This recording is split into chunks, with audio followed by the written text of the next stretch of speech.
Assalamualaikum warahmatullahi wabarakatuh, teman-teman. Mari kita lanjutkan lagi novel yang berjudul Istri yang Diharamkan Ibuku karya Wapaparha. Bab 9. Jagakan dia. Sebuah lembar Jafir rogoh dari dalam amplop dan membukanya bersama dengan Azalia. Mereka bahkan sama-sama tak berkedip menatap kertas hasil tes DNA. Mataku dan juga Azalia melebar sempurna melihat huruf-huruf kapital yang berjajar setelah sebuah angka sebelumnya. "Ini tidak mungkin," Azalia mengucap dengan suara tertahan. "Gimana, Jeff?" Apip tiba datang dan ikut bergabung dengan pasangan suami istri itu. Awalnya dia juga sangat terkejut saat tahu dari Jafir apa yang dikatakan mama sepupunya itu soal hubungannya dengan Azalia.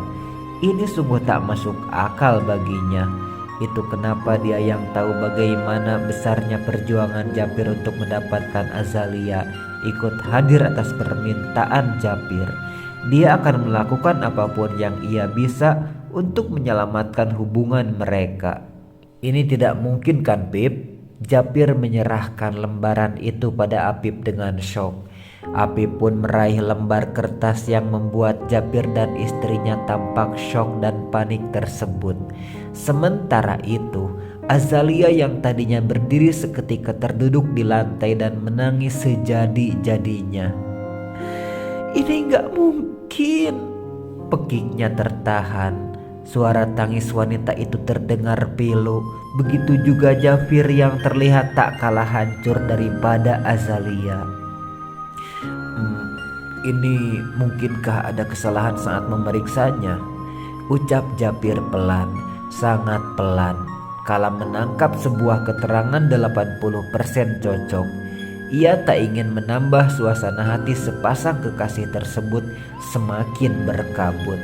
Afif yakin ada yang tak beres.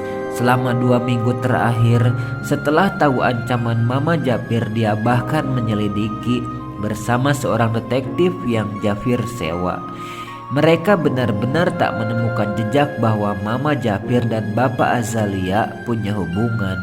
Mereka bahkan tak berada di lingkungan atau sekolah yang sama, tidak juga berada dalam satu perusahaan yang sama.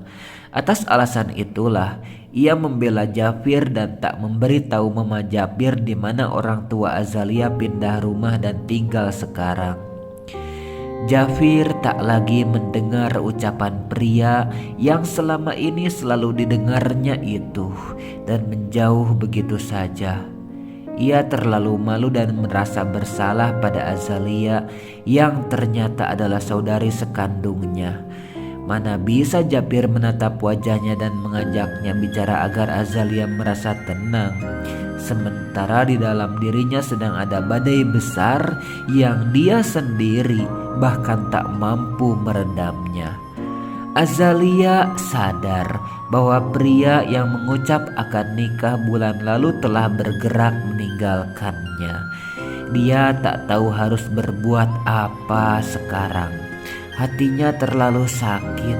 Dia bahkan tak bisa menangani tangisnya yang padahal dia tak sedang berada di ruang pribadinya sendiri.